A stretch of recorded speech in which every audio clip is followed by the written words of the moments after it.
Our feet are complex, remarkable structures that support us in almost every activity that we do. Yet, the shoes that we wear every day often shape and influence them in ways that we don't even notice. From the shape of the toe box to the thickness of the sole, each element of a shoe interacts with our feet and can affect how we move, how comfortable we feel, and even how our feet adapt and change over time. This video is designed to give you a foundational understanding of how shoes interact with our feet and to explore a wide range of footwear available. My hope is that this overview will help you start to identify tools and strategies, whether it's finding a better fitting shoe, making small modifications, or trying new active ways to engage yourself. Improving foot health is rarely a passive process. It involves effort and active change. This video is meant to give you options to find what works best for you. Shoes are an obviously important tool for everyday life, but you might be surprised to hear that for thousands of years, shoes were nothing more than a leather sock with the sole purpose of protecting you from abrasions. Shoes remained this way for thousands of years until a strange fascination for pointy shoes came about, something that humanity has oddly held on to since that trend, only to a lesser extent. Shoes never returned to their natural optimal shape, the shape of the foot that we're born with. What do I mean by this? When you're born, your toes, also known as phalanges, are in line with your metatarsal bones. However, largely because of the shape of shoes we've been wearing since the 17th century that don't align with the natural shape of our feet, the average shoe wearer has their feet slowly morphed into the shape of a shoe, much like a watermelon turning square due to being grown in a plastic rigid cube. These changes to the foot are commonly known as bunions, or scientifically as hallus valgus. Oddly, this deformation of the foot is widely attributed, even by podiatrists, as genetically caused, while ignoring the ill-fitting shoes that are warping our feet. There are several peer-reviewed studies that suggest wearing modern pointy shoes is a far more likely cause of bunions than genetics alone. There is even a twin study which concludes that, quote, twins are correlated for hallus valgus, but we have found no evidence that correlation was due to shared genetic factors. We identified an environmental risk factor, footwear with a constrictive toe box, end quote. Studies have also been conducted on the angle of big toe deformation in shoed versus non-shoed people. Results showed that the longer traditional pointy shoes are worn and the older a person becomes, the more likely misalignment greater than 15 degrees inward becomes. It's evident that podiatrists have shifted their perspective to adopt a new norm of distorted feet over the centuries. I mean, just look at this tool used to measure feet. The widest point of the foot is supposed to be at the front, not in the middle, but that's where the widest point of modern-day shoes are. Foot doctors now believe that a big toe bent up to 15 degrees inward is not a deformity. Meanwhile, a mere 1 degree of misalignment outward is considered a problem fit for corrective measures, i.e., splinting the toe inward to bring it back within the, quote, normal range. Meanwhile, it is simultaneously ignored that our feet are constantly being warped inward in the exact same fashion by the shoes that we wear every day. Instead of acknowledging the data that's existed for hundreds of years that we've been turning our feet into the shape of shoes, podiatrists and the shoe industry have brushed off the issue of modern foot binding as just genetics. As far as I can tell, the only role that genetics play in creating bunions is people with wide feet buying narrow shoes because they're the only mainstream option available. The negative impact of binding of the toes that I just outlined greatly impacts the way that we subconsciously interpret the function of our feet. Another factor in modern shoes that I've yet to even mention has exponentially compounded humanity's underestimation of the foot's natural latent ability even further, that being the introduction of heel rise and cushioning over the past few hundred years. Before we go any further, it's important to acknowledge that not all of the ideas that I'll be sharing in this section are backed by definitive scientific consensus. I hope to give an overview of how different amounts and styles of cushioning might interact with the body. Much of what I have gathered here is based upon my own and others' experiences, related principles, and personal interpretations, not ironclad studies. This means that it's up to you to listen, think critically, and decide what makes sense for you. So with that in mind, let's take a further look at foot function, heel rise, cushioning, and what they mean for our health. As mentioned earlier, the shoe remained nothing more than a leather sock for thousands of years. This additional cushioning reduces the effort necessary to go about one's daily life, making walking, running, and standing more muscularly economical. But this convenience has its drawbacks. Muscles weaken and atrophy without regular use. And the same thing applies to feet, because guess what? They're a muscle group, even though, we kind of don't treat them like one. Combined with the restriction of the toes and forefoot, modern shoes encourage a perception that foot strength, function, and natural ability are unimportant. Strengthening the feet is the foundation of our overall joint health, since they are our body's built-in shock absorbers and suspension. In order to utilize the foot to its maximum potential and offload shock into muscles rather than joints, we must implement a forefoot strike instead of a heel strike. This is kind of like jumping off an object and bending your knees in order to absorb the impact, rather than landing with your knees locked and have all the energy go into your joints. When we heel strike, we bypass all of the muscles in the foot and send the shock up to our knees and the rest of the chain of our body. A forefoot strike calls upon more muscle, making running and walking less economical in terms of energy efficiency. Less distance can be traveled with the same amount of energy. However, I would argue this is a good thing in the long run, much like controlling form in the gym to maximize muscle engagement.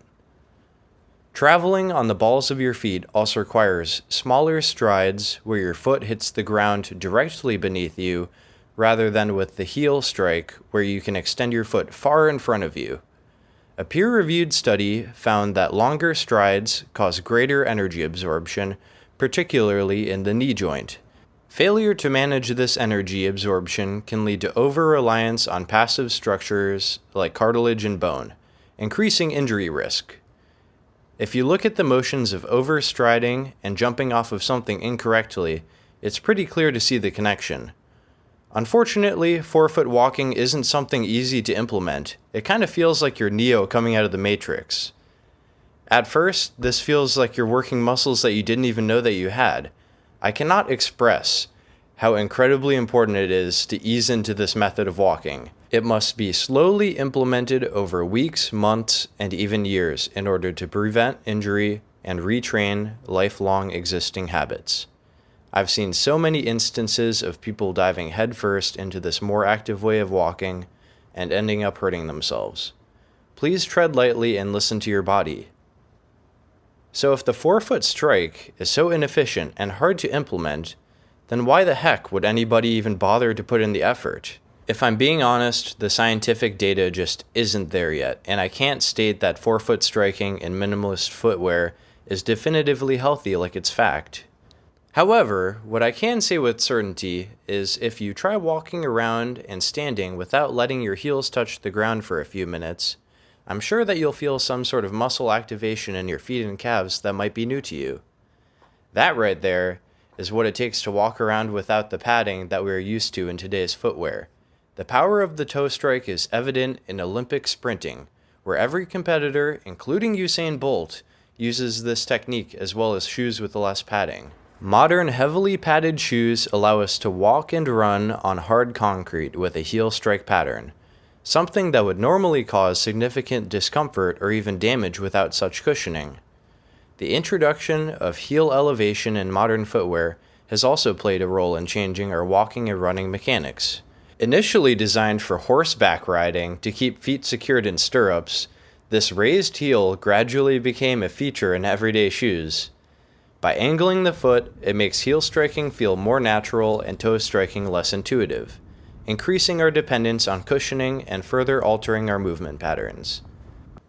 This isn't to say that before the advent of cushioned shoes, humanity always relied upon a forefoot strike in every scenario.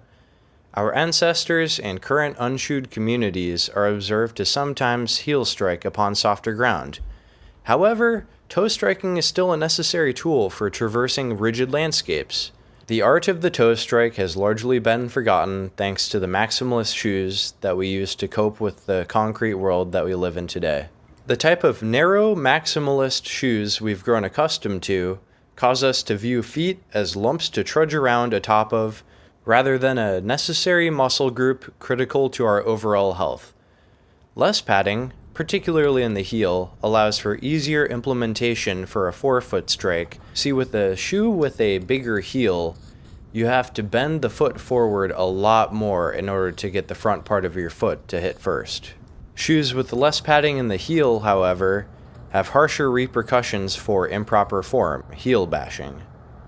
A problem that I've noticed is that nearly every single wide toe box shoe is labeled as barefoot, meaning that it has as little cushioning as possible. This is a pretty significant problem as the learning curve is rather steep when reprogramming your brain how to walk. If you fall out of form while walking in these unpadded barefoot shoes and begin heel striking, the risk for injury is pretty severe. The shock that would normally be absorbed by padded shoes when heel striking is sent straight into your joints and other unsuspecting areas. I believe that a transitional shoe and more educational content like this video would be a great solution to smooth out that learning curve. So if less padding requires stricter adherence to proper walking form, more padding allows for sloppier form and reduces foot mobility. This reduction in mobility tends to compound over time. As the foot atrophies due to minimal use, it becomes less and less able to handle the strain of everyday life. A limb placed in a soft cast atrophies over time, and the same principle applies here. As a foot atrophies more and more, the user of padded shoes begins to experience pain. A traditional podiatrist is likely to prescribe a shoe with even more padding and support, which only worsens the problem. I'm not trying to say that all orthotics are bad. Some can be used as a crutch to help recover somebody to a healthy state, or counteract a pre-existing imbalance, scoliosis, skeletal deformities, etc. Generally, though, I believe that arch support only serves to further an existing problem that could otherwise be reversed through exercise rather than avoidance. It does seem that you can raise your arch naturally by exercising in specific ways. It's a muscle that can grow stronger and raise over time. Many people believe that they have flat feet solely because of their parents, thinking it is a permanent reality, but that's not entirely the case. Sure, you can't fix scoliosis by going to the gym, but you can strengthen the muscles around it in order to mitigate the problem. I've seen plenty of cases online of people raising their arch over time through exercise and wearing minimalist footwear. Don't get me wrong, performing activities that are suboptimal for long-term health, like heel planting for long distances in heavily padded shoes, can indeed increase energy efficiency and performance. One example being those new Nike shoes that came out and were banned for being too performance enhancing, where all 3 winners of a marathon all wore this new shoe. Narrow shoes can also be advantageous in scenarios like climbing, where a more structured shoe with a pointy toe helps concentrate weight onto a small point. If you are participating in these activities that involve these specialized, anatomically unusual footwear, I would say that it's crucial to use countermeasures in your daily life and training to keep your feet a stable foundation. Just look at LeBron's feet. It's clear that he prioritized short-term gain over long-term health, wearing the same pointy shoes on and off the court. The same thing happened to pro skateboarder Aaron Jaws. Just look how his feet are molded to the exact same shape of his professional insole. If you ask me, it's pretty clear what shoe he wears all day long. Alright, so now that I've given you a general understanding of how shoes interact with our feet in different ways, both between the rise of the heel, overall height, and the shape of the toe box, I would like to send you on your way with a few different recommendations for shoes, as well as other strategies you might want to take up. So, in terms of shoes, I'm gonna give you recommendations based off a statistic called stack height. Stack height is the height between the ground and your foot when it is inside of the shoe. It's generally listed in millimeters, and I'm gonna put it into 3 categories, the first of which being barefoot shoes. I would say these generally have a stack height of 4 to 9 millimeters, generally with a removable 3 millimeter thick insole made of foam. The next being pseudo barefoot shoes, of which there's only a couple options, kind of just like a slightly more padded barefoot shoe. Those, I don't know, 9 to 16. And then there are some anatomically shaped toe box shoes that have a regular amount of foam underneath them. So anything above 16 millimeters. These generally come from two brands, Topo Athletic and Altra, but we will get to that. So back to barefoot shoes. They are not for the faint of heart. You know, walking around on concrete all day and you're essentially bare feet with only 3 millimeters of foam separating you from the ground, it's not a good time, especially for a beginner, and you can get hurt really easily. So despite these being the most plentiful option, I honestly personally would not recommend these for most people. I see people walking incorrectly in them down the street every single day, and I kind of question how they're okay. But if you love the look of any of these shoes, you can throw in an aftermarket Dr. Scholl's insole. Just go down to the store, bring your current insole from the shoe to see if the Dr. Scholl's will fit. If not, buy a size up. And there you have it. You can have what is essentially a regular shoe sole inside of a barefoot shoe if you just like the look but want the wide toe box or the ability to move to a more minimalist shoe in the future. For pseudo barefoot shoes, there's only really two brands available. One for the most part, Lems. They have a air-injected rubber sole on their shoes, and it works pretty well for me. It's grippier than foam and more durable than having a thin layer of rubber and then foam. So I'm in favor of this company. They use pretty high-quality materials, and I would say that it's just enough cushion to where you can walk around on concrete all day. It's pretty dang comfortable, and then if you do get sloppy occasionally from time to time with your walking form and start heel striking, you're going to be okay for a short stint, but I still would not recommend walking around and heel striking all day in these. But it could be a good door into regular barefoot shoes, or just like a better option in general, because humans aren't made to walk on concrete, and I cannot say with any certainty what walking around barefoot on concrete all day does to your joints. Like, you're still using your muscles to absorb the impact, but I feel like it still has to have some slight negative impact, despite all of the positivity that I've been trying to share from this.